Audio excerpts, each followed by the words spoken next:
All right, so we're going to continue our further culture conversation. Hope you enjoyed your lunch. Thank you, BMI, for sponsoring our networking lunch. Hope you made some new connections during the networking. If everyone can please come have a seat, we're going to continue on tonight's programming. The second or the third portion is our Black Opry experience. But before we jump into that, we have a very important mental health conversation. I want to welcome to the stage our panelists. You've already heard from these guys earlier. Shannon, Alandis, and Gina will be joining us, Gina Miller. Thank you, Dave.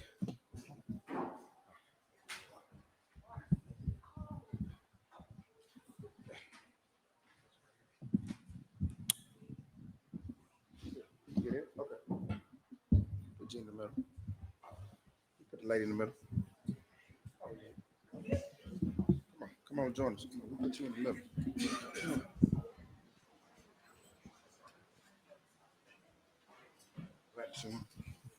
Okay.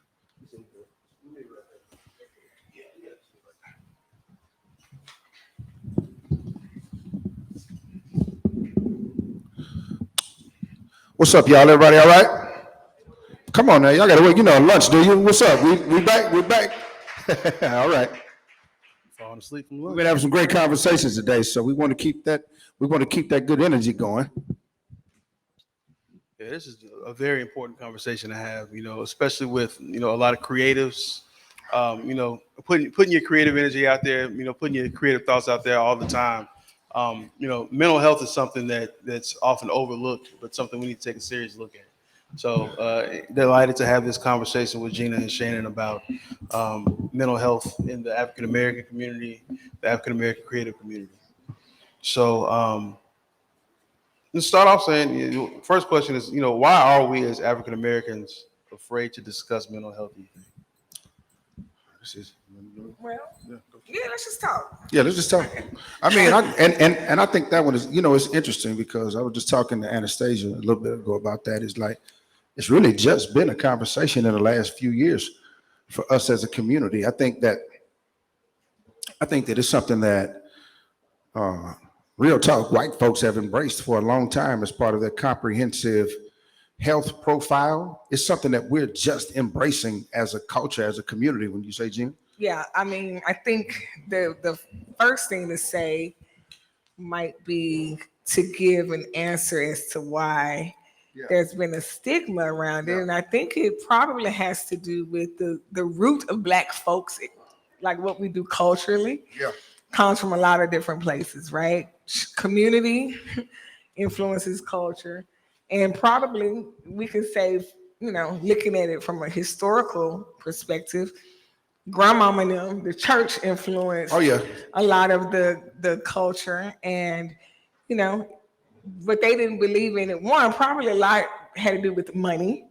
That's probably one thing. It costs a lot to invest in yourself for any kind of health, not only mental health. Yeah. And then the second thing, I think it was just centered around, if we take it like, I can imagine we're going down on our knees about this. We don't need to talk to a doctor. Right. We're going to take it to God in prayer, Right. I think that probably, if we could pick one single scenario as to how in our culture, it wasn't always the first thing top of mind to do to seek help, because we looked, and by and large, the Black community looked in a spiritual place for help and not in the physical place of an actual trained, skilled professional that has spent time with the resources to help work through some of the issues that concern us. Well, you know what? You're absolutely right in that way. Like,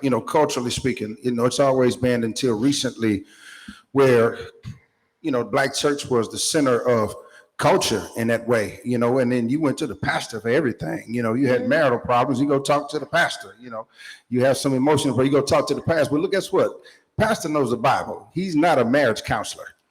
He's not a psychologist or psychiatrist. So that's not necessarily what it is. And he wasn't necessarily telling us to go somewhere and seek this help either. Just try to figure it out I remember one time back when I was still playing in church, and this guy came up for prayer. His son had just been born, and he was born prematurely. Nothing wrong with it, he was just born prematurely, and he was small, right? And they had prayer, and I was like, man, I can't wait. I was like, I mean, I appreciate that, but brothers need to be reassured. I can't wait to talk to him when this is over. So as soon as church was over, I made a beeline to him. I'm like, bro, and my son just happened to be running down the aisle. I'm like, slow down. He just happened to be running. I'm like, man, you see that boy? Same thing, dog. He was born 3 pounds and some ounces, man. You can see what he's doing. He's a little track star now. He gonna be okay, bro. Sometimes it's just that you just need somebody that's been where you've been. And it's not praying to the unknown about the unknown when we can go and find a resource or somebody that knows something about what we're going through specifically. Yeah, I wonder also maybe what y'all think about the source of the trauma, right? Like you talked about historically the trauma that we've experienced. It comes from a different place than a lot of the rest of America. But if we're honest, I think that one of the bigger reasons why whatever part of the therapy spectrum that you decide is necessary for your mental health, whether it's counselor, certain different type of therapists, psychiatrists, like they're all function very similarly, but they're very different when we're talking about the specifics of things. But I will say, you just used the word trauma. And the first part is really identifying and being honest. Like that's very different too. So to identify and define and be honest in how you acknowledge trauma is why we need to go. Because sometimes we have real things that are happening. I mean, I read a stat not long ago that says even the things that we're watching and taking in, like on just CNN every day. Oh, yeah. There's something that happens cerebrally to us that we're unaware in an unconscious state, what it's doing to us and how it manifests in a conscious way. Right? So we're being traumatized every single day on just reading social media, just opening up the paper if you still get a physical paper, just turning on the television. Right. And the way we process every time we see something traumatic that's happening creates trauma for us. Yeah. So I think a lot of times that's a very nuanced way to look at it. But the bigger things that have happened to us through life, our life experiences that we don't understand or aren't equipped to have the capacity to even deal with how to heal from those things. Yeah. Which is why we have to have someone outside of ourselves often to help us define them and acknowledge them. Because until, I'm an expert now, Shannon. I had about 1 hour therapy and I'm an expert. But I think that a lot of times what we realize is that the very things that have shaped how we think and how we feel, we need, if you don't have the ability to do that yourself, you do need a system that says, I hear you, and what I just heard was something very traumatic happened to you. Right. Because we don't all have the ability to take in what has happened to us in a way that considers how is this affecting, we're talking about creatives and all of y'all in the room, how does it affect our creative self? If we're really, really challenging ourselves as individuals to show up in our highest and best self in everything we do, we can't do that if we can't show up in our whole self if our fragmented selves ain't healed. Come on. Right? And so to get to a place of wholeness, I think that it's important. And it may not mean therapy. It may just mean being honest too. Just being honest with who you are and why you're here and how would the path that you're on be the best path for you to be able to demonstrate the best parts of you. That's real. And the parts that aren't the best parts are the ones that we got to figure out ways and how to address to be better. Man, and just real quick to that too, and just talking about this trauma thing before we leave it, just thinking about PTSD. My daughter's in school right now. She's studying psychology. She's in a graduate program. And what she's studying is basically the Black experience in America, basically being PTSD. Our entire existence in America is PTSD. It just is what it is. Like there are things baked into the culture that we don't even realize. It's natural for me to greet another black man on the street. I thought about it last night at the gas station. I pulled up at a gas station and, how comfortable was I turning my back at the pump with these people behind me? And I'm like, man, and it made me think, they weren't black, but I'm sitting there thinking like, wow, would I be more comfortable or more uncomfortable if they were black? Because it's baked into the culture. For me to see another black man and a mug him, you know what I mean? Stare at him and to try to figure out what he's on. Y'all know what I'm talking about. It's more natural for me to see another black man and mug and try to figure out what it is and position myself than it is to greet and be like, peace, bro, how are you? It just is. Why?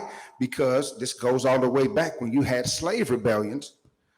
They made laws that said it was illegal for us to congregate in groups of larger than 3 or 4. So then you had to break that up. If we were just standing around talking in groups larger than 3 or 4, that's illegal. You can go to jail for that. So it had, I don't know you. No, we ain't talking about nah. So I got to act like I don't know you. Mothers discounting sons. Oh, he ain't about nothing. He ain't, to keep them from selling you. Oh, he weak. He ain't strong. To discount. These are the things that are baked into the culture though. So as far as just talking about trauma, PTSD, these are things that we're still dealing with that we accept as the culture. It's not the culture, it's trauma. Mm-hmm. Yeah. Well said. Well said. So, Gina, specifically for you, what have you seen as an executive at a record label when it comes to artists and the staff you represent, particularly when it comes to mental health? How have you advised them, and how do you check yourself as the leader of the team?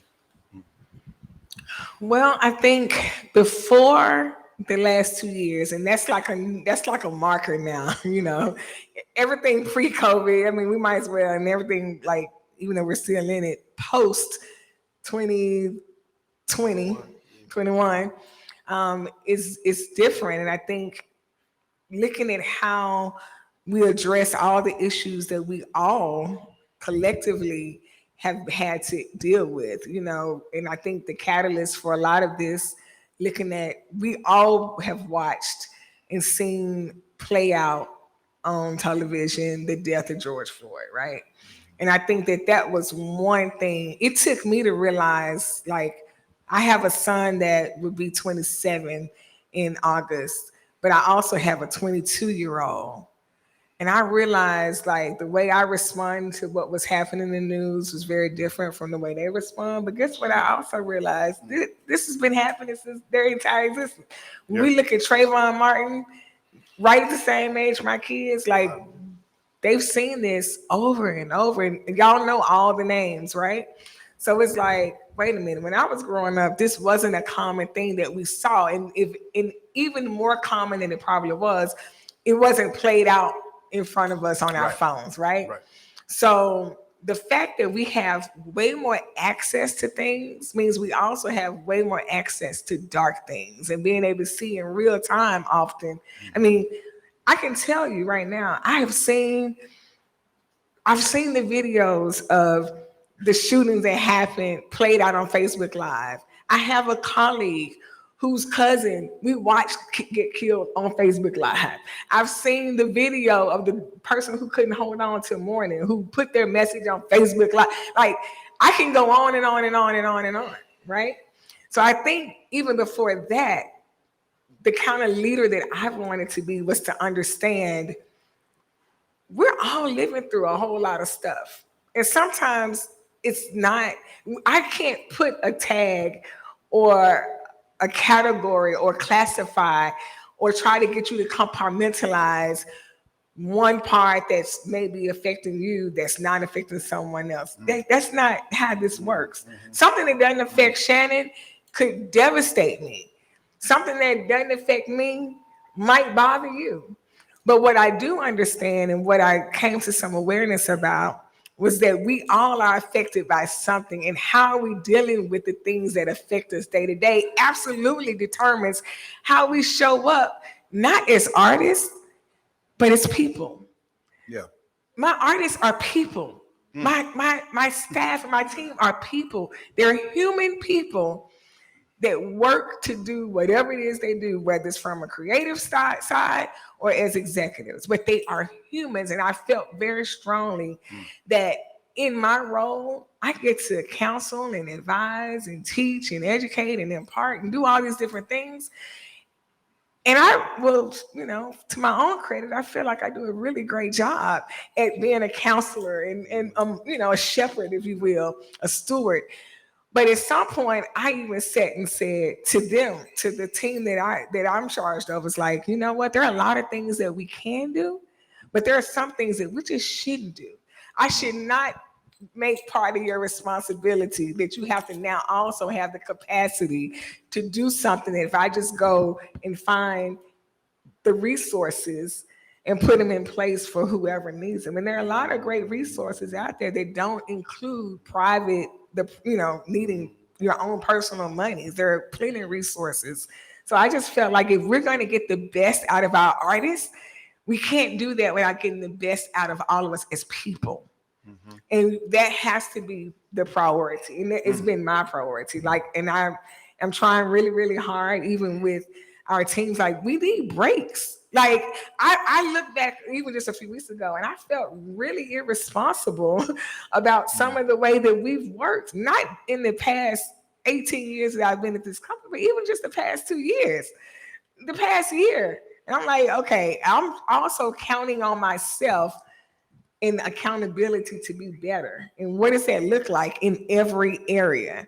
And probably the bigger part of it is how can we make rest a part of the balance that we want people to bring? Rest is important. The body and the mind have to be restored and recharged and refueled. And all of us in this room are pouring. And at some point, if you aren't being poured back into, your cup isn't filled back up, you can't be a pitcher. Come on. Because these cups turn into pitchers every day. That's it. Right? And we're sitting around here with these empty pitchers and this deficit in places that I believe prevent us from giving out the best parts of what we want to be part of our assignments when we show up in these rooms. So for me, that's what it's been about. It's been about responsibility. And I think that if nothing else, when people say it starts at the top, even if I'm not doing a better job myself, I personally am trying to make sure that the people who are around me, who are aware that the resources are available to them, but more importantly, at some point, somebody has to say, stop, go take a break. No, you need a vacation. Matter of fact, let's all go take a break. It has to be able to be said and be okay.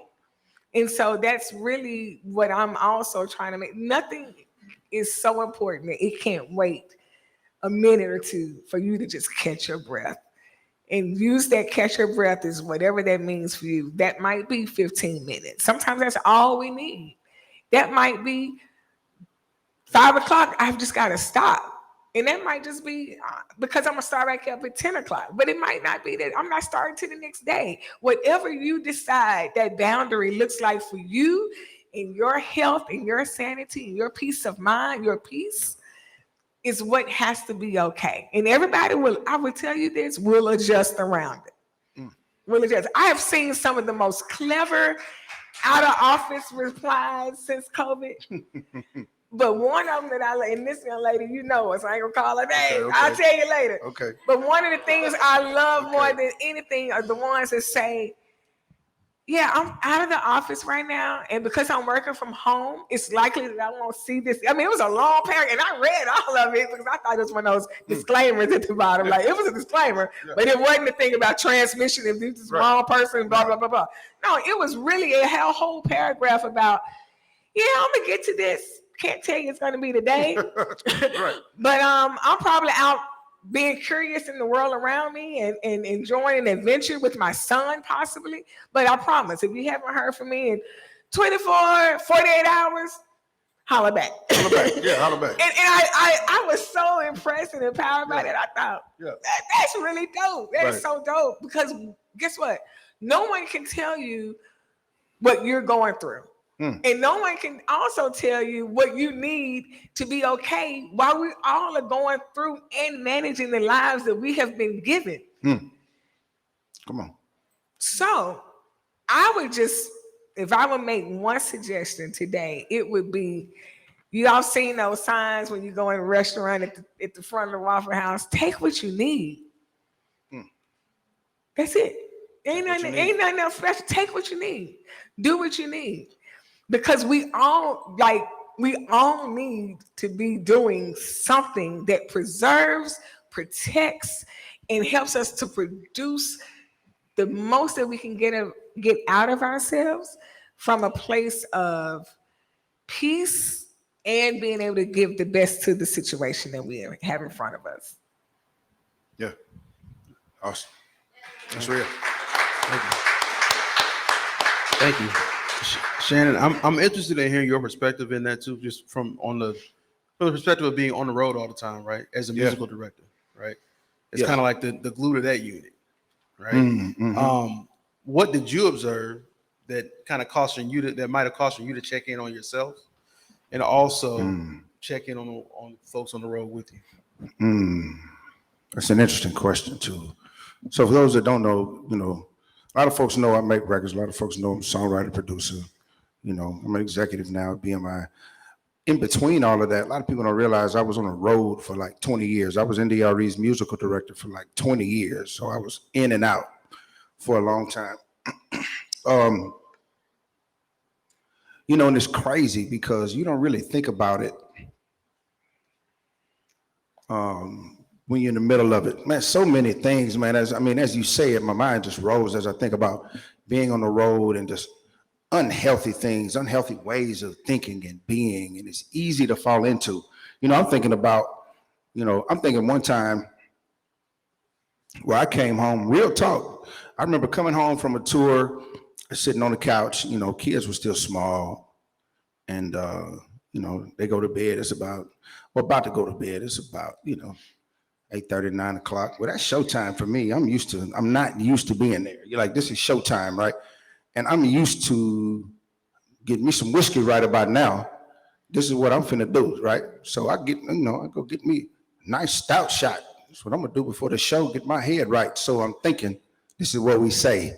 I'm gonna get my mind right. See, think about that. But am I really? Go pour me a good solid shot, sit on the couch. My wife look at me like, "Hell, you doing?" Like, what is that? I'm like, what? I'm like, what you talking about? She's like, she did this right here. I was like, what? Like, I'm looking at my kid. I'm like, oh shit. Like, I'm like, man, my kids running around. Like, I don't do this. You know what I'm saying? That's not me. I didn't grow up that way. And that's not me. And that's not who I wanted to be. And so I was thankful for that moment of clarity, just to be able to see. And it just made me think about unhealthy patterns on the road. And that's what happens. You're away from home and all you have is each other, and that's it. Everybody's away from home. Everybody gets, you get to a place where it's just like, man, you can't really control what's around you a lot of times, or you got this 3 a.m. lobby call, you're in this town and it'd be awesome to stay, but you don't have time to really stay and see your folks. You may have family in the town and you're out. It's nothing. And a lot of times what you bond around with the people that you're on the road with may be a drink, might be liquor, might be, that's all you have. And then you come home and you realize like, oh, wow, like this is a problem. Like this isn't normal. Like it got to a place where it's not normal. And for a lot of people, for me, it's not a problem to check.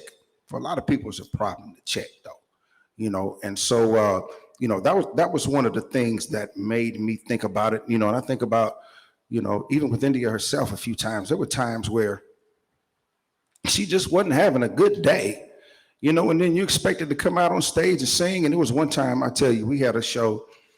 It just wasn't, she was just all day. It was just weird. Turns out she and her manager had been into it about something. And the manager shows up to the show. They kick everybody off the bus before the show. And I guess they go at it, right? And so showtime in an hour. So here we go. We on stage. And so, we start the show. If you understand computers and Pro Tools, I start running the show. And once it's running, And she comes out there, and she like my little sister, so I know her. And I'm looking dead at her, and I see that bottom lip quiver, and I'm like, oh no, oh no, don't do it. And she just breaks down and runs off stage, right? And I'm thinking like, okay, we can get through this. Like she'll be back in about 5 minutes. And all I see is the road manager. I'm about from here to, halfway back in this room. She's on the side of the stage, and I'm watching her I'm talking about crying to the point her whole body jerking. And the road manager, I see him rubbing the back like this and doing me like this. I'm like, oh no. But it's that moment. But then when she got herself together, she came back on stage and she told the audience, you know what? I'm not having a good day. I know you paid your money. If you want your money back, I'll give it to you. But I'm not having a good day. I'm going to sing these songs, but I'm not having a good day. And the band, y'all can be mad at me, but I'm going to sing what I want to sing that makes me feel good. And I appreciated her. I was like, she's lost her mind. But I appreciated her. And leaving the show, I remember hearing people say, like, that's the most real thing I've ever seen and heard on stage. So that's what I would say, you know, to performers and creators. Don't be afraid to be yourself. You know, that's the thing. Like, people don't expect you to be something other than human. I think a lot of times we put that on ourselves to be superhuman. People don't expect you to be superhuman. I think that people would appreciate knowing that you're human, you know, and having a human experience just like them, you know, and that they don't just see the pretty pictures or the perfect you. You know, I think people can appreciate you being honest and letting them know that you really are human. But that's what I would say, man. Like, you know, and after I had that experience, just to get back out, it would just be breaking some of those norms. And then when I got back out, it was easy to see how I fell into that, because me and the bass player would have a thing. She would break down in the middle of the set and do an acoustic set. So that's 25 minutes of just her on stage, right? That's when me and the bass player would run to the front, get a shot, watch the show from the house. That's how that started. So after that, I get back on the road. I'm like, bro, let's get a Sprite.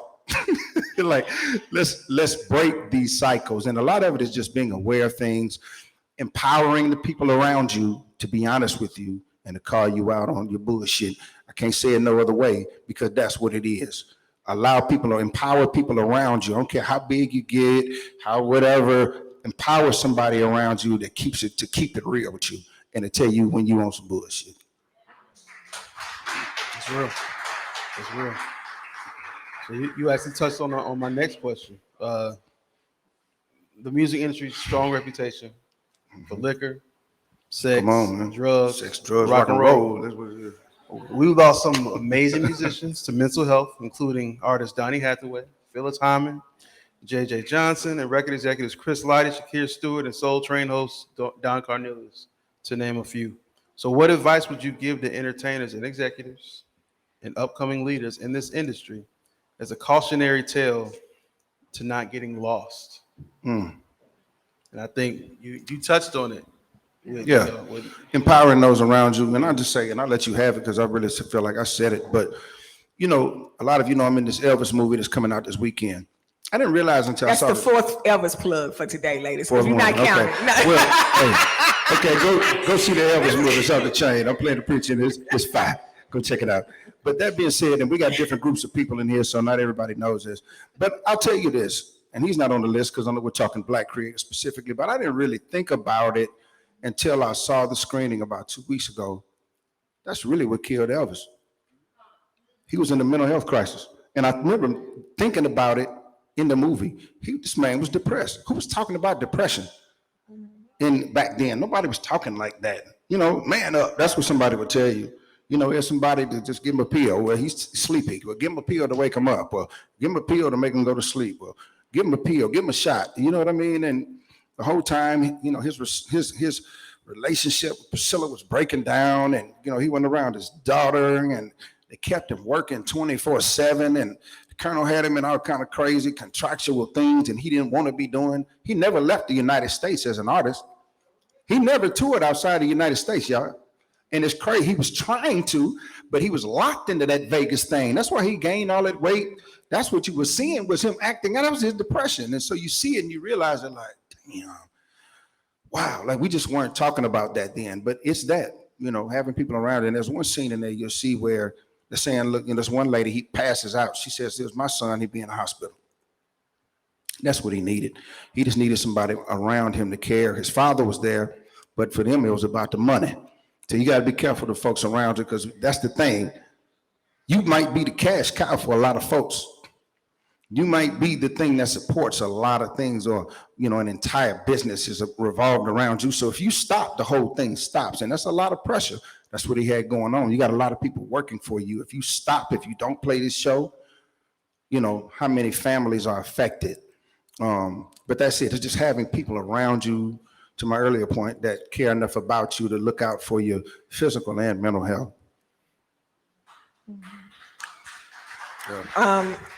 I just want to say the Elvis movie is going to be coming out on This Friday, June 24th, June 2022. in the Y'all, theater near please you. go out and support it. Support Shannon, who, if you didn't know, not only is he here because of BMI, but he's in the Elvis movie. So, Yeah. All right. Thank you, Gina. but yeah, I think to just kind of bring this all home, sobriety. The need for sobriety is not only because of the catalyst of what alcohol can do. Like sobriety, the necessity for us to be sober in what we do every day, it's just a construct of living. And I think that being able to be transparent, and you named a lot of artists, but I think and hearing you even say that about Elvis, and like your perspective with that is pretty incredible, because one, I think we could probably add to the list that, did he even really want to be doing the music that he was doing? Like there could be some and that's a lot of artist story. Like sometimes, which goes back to like being true to who you are. Yeah. And also just sometimes when you're looking to be successful and gaining success, like there's another level that comes with that too. So it's not always the need for mental health assessment centered around conflict and problems and trials and issues, but much like we have insurance, if you will, for even you go to the doctor, they got a well office too. Yeah. You got to go get some checkups just on on how you managing even the good days, right? Yeah. And so I think that that's important, to not make it, to not only add, we don't want to add to the stigma and make it be about, because sometimes we don't see ourselves. I feel like this is a extension of even what we say when it comes to diversity work, right? Like most racist people won't be the people in the room going, yep, I'm the racist that they're talking about. Right? Which is also probably 5 of y'all at least is sitting here with your phone in your phones thinking, yeah, they're not talking about me on this. But quite frankly, I think much like the issues of diversity, they're all of our problems and all of our responsibility. So is mental health. Everyone in here has a mind. Everyone sitting in here has a heart. Everyone sitting in here is inside of a body. And so the mind, body, and spirit have to be, I believe, not neglected in a way that we don't often think that there is a need for treatment, conversations, medication. And I just want to keep it real, because I think that, even talking about some of the issues behind, Donny Hathaway and Don Cornelius, again, folks who are at home watching the television who saw the KKK running down Charlottesville, with tiki torches. Yeah, with the tiki torches, it's probably there's some people sitting at home going, oh, I don't know those people in my community. Racism doesn't, but they're not considering how they feel about you when you're in line with them at the Kroger in your neighborhood.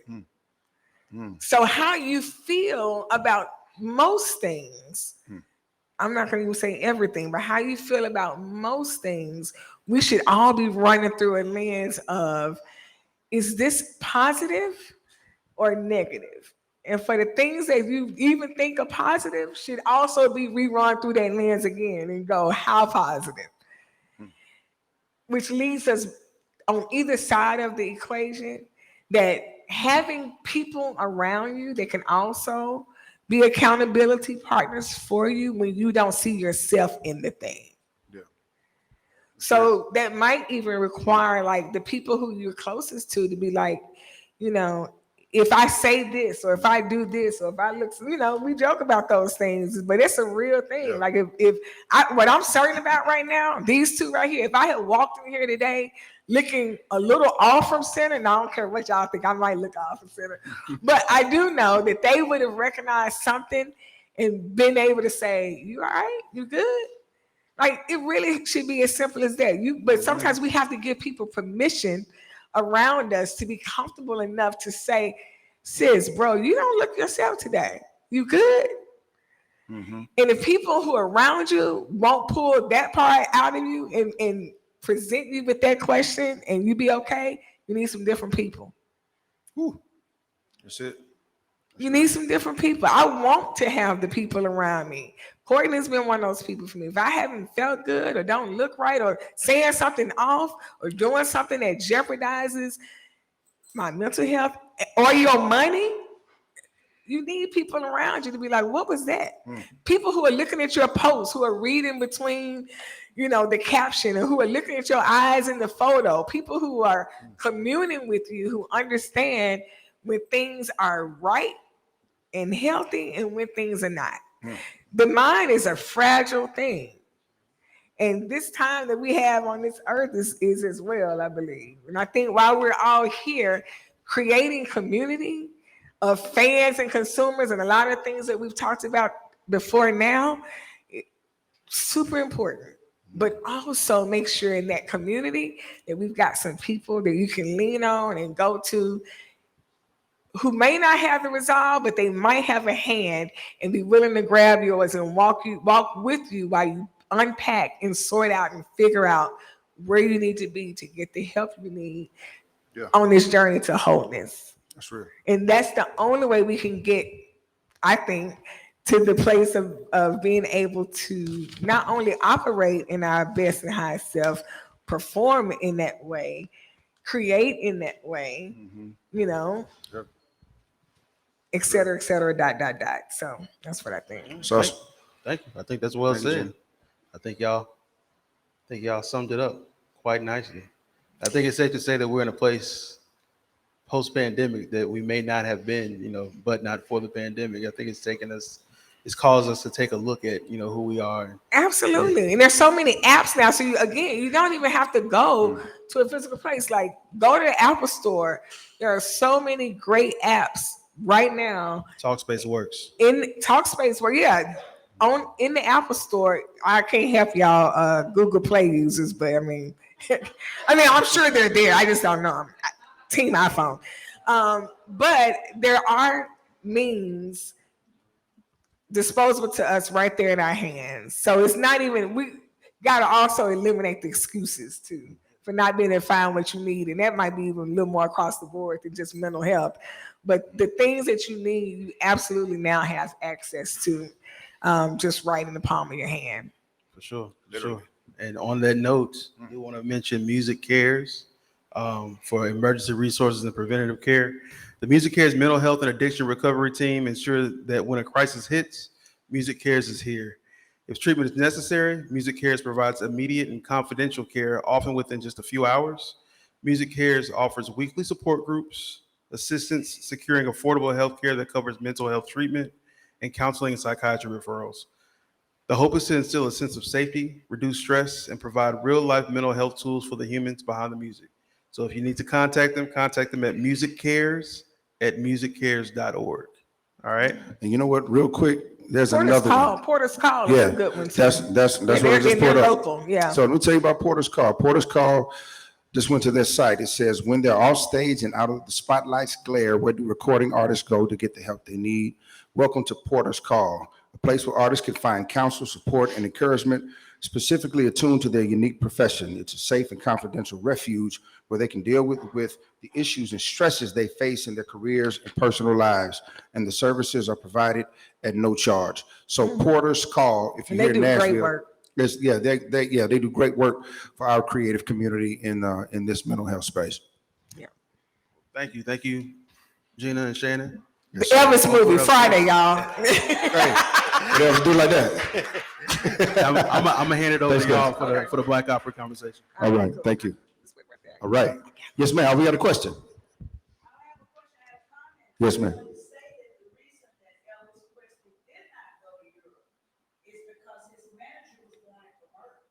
Yeah. Yeah. He didn't.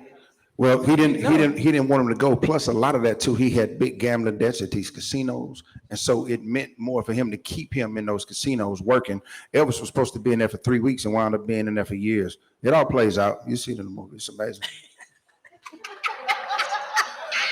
June 24th.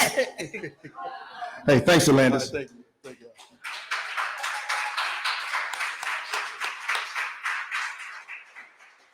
All right. What's up, Gina? What's up, Shannon? It's popping. We got, okay. All right. So we're on to the final panel of the day, which will be followed by some amazing performances. So we're excited all about day this has part. been amazing. Oh yeah, the whole I'm day's been excited incredible. about this one. Oh yeah, I'm excited about this one. All right, let's see. We want to let's take 5. How about that? Let's take 5. Is that okay? I think we have a few minutes. Is that good? Let's take a quick 5 minutes, and then we're going to come back for the Black Opry panel. All right, we'll be right back.